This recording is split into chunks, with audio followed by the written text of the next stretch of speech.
تاریخ میں کچھ ایسے لمحات درج ہیں جہاں انسانی غرور اور الہی طاقت کا آمنا سامنا ہوتا ہے۔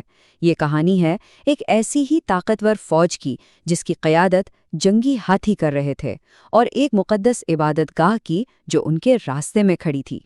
تو سوال یہ پیدا ہوتا ہے کہ جب نہ رکنے والے ارادے نہ ہلنے والے ایمان سے ٹکراتے ہیں تو آخر ہوتا کیا ہے؟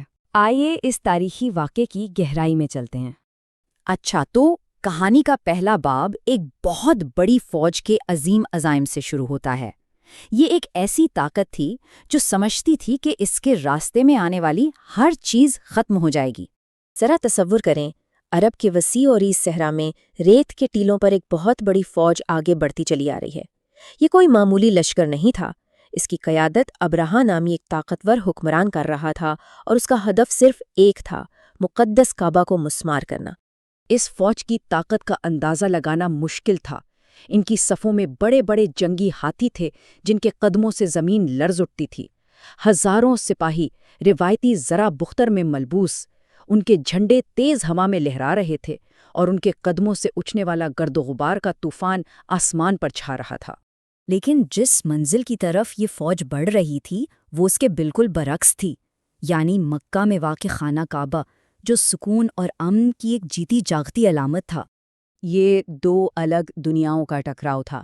ایک طرف فوج کے اوپر کالے منحوس بادل منڈلا رہے تھے جو تباہی اور تناؤ کی نشانی تھے، تو دوسری طرف کعبہ پر آسمان بالکل صاف تھا اور ایک نورانی روشنی اسے اپنے گھیرے میں لیے ہوئے تھی جو امن اور الہی سکون کی عکاسی کر رہی تھی۔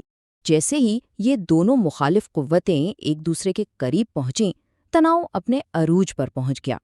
ایک نادیدہ حد پر ایک عجیب سا تعطل پیدا ہو گیا۔ ہوا یہ کہ جب فوج کعبہ کے بالکل قریب پہنچی تو وہ اچانک رک گئی۔ ہزاروں سپاہی اور دیو ہیکل ہاتھی سب کے سب جیسے کسی اندیکھی دیوار سے ٹکرا کر ٹھہر گئے ہوں۔ ٹھیک اسی لمحے آسمان اچانک سیاہ ہو گیا اور ہوا کی شدت بڑھنے لگی۔ ماحول میں ایک غیر معمولی تبدیلی آ رہی تھی، اور پھر صحرا پر ایک گہری پراسرار خاموشی چھا گئی۔ وہ جو قدموں کا شور تھا، ہاتھیوں کی چنگھاڑ تھی، سب کچھ تھم گیا۔ یہ طوفان سے پہلے والا سکوت تھا۔ اور یہیں کہانی کا وہ موڑ آیا جہاں طاقت کا توازن ایک بہت ہی غیر متوقع اور معجزاتی طریقے سے بدلنے والا تھا۔ آسمان سے ایک طوفان جو آنے والا تھا۔ پھر افق پر ہزاروں چھوٹے پرندوں کا ایک جھنڈ نظر آیا جنہیں ابابیل کہا جاتا ہے۔ وہ ایک بہترین ترتیب میں اڑ رہے تھے، جیسے آسمان سے کوئی نئی فوج نازل ہو رہی ہو۔ لیکن یہ کوئی عام پرندے نہیں تھے۔ ان کی چونچوں اور پنجوں میں چھوٹی چھوٹی کنکریاں تھیں۔ انہوں نے فوج کے ٹھیک اوپر پرواز کرنا شروع کی، اور پھر سپاہیوں پر ان کنکریوں کی بارش کر دی۔